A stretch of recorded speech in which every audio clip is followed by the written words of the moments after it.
আপনাদের তো প্রতিনিধি ছিল প্রত্যেকটি কেন্দ্রে, কিভাবে তারা এই মেকানিজমটা করলেন?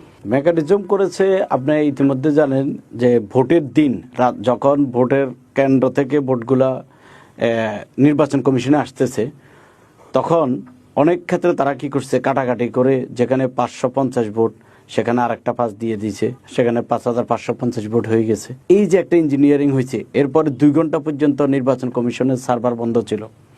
এরপরে রাত্রে মধ্যরাত পর্যন্ত নির্বাচনী ঘোষণা বন্ধ ছিল। এরপরে রাত 2টার পর থেকে তারা পর্যায়ক্রমে যখন দেখলো যে বিরোধী 11 দলীয় জোটের যেভাবে নির্বাচনী তফসিল আসা শুরু করলো, নির্বাচনের রেজাল্ট আসা শুরু করলো, আস্তে আস্তে দেখা যায় যে তারা অনেক এগিয়ে গেলেন।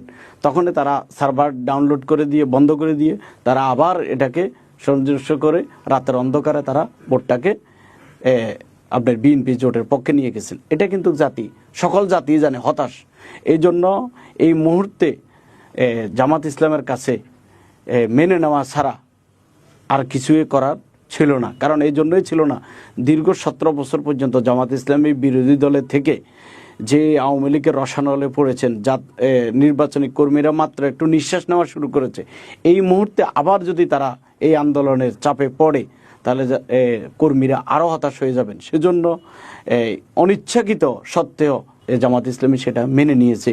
তবুও যদি জামাত ইসলামের নেতারা মনে করেন বিএনপি সংখ্যাগরিষ্ঠতা পেয়েছেন, তারা যদি যাদের কারণে আজকে বিএনপি সিন্নি খাইতেছে, যাদের কারণে আজকে মধ্যবর্তী নির্বাচন হয়েছে, তাদেরকে ইতিমধ্যে বিএনপি হতাশ করে দিয়েছে।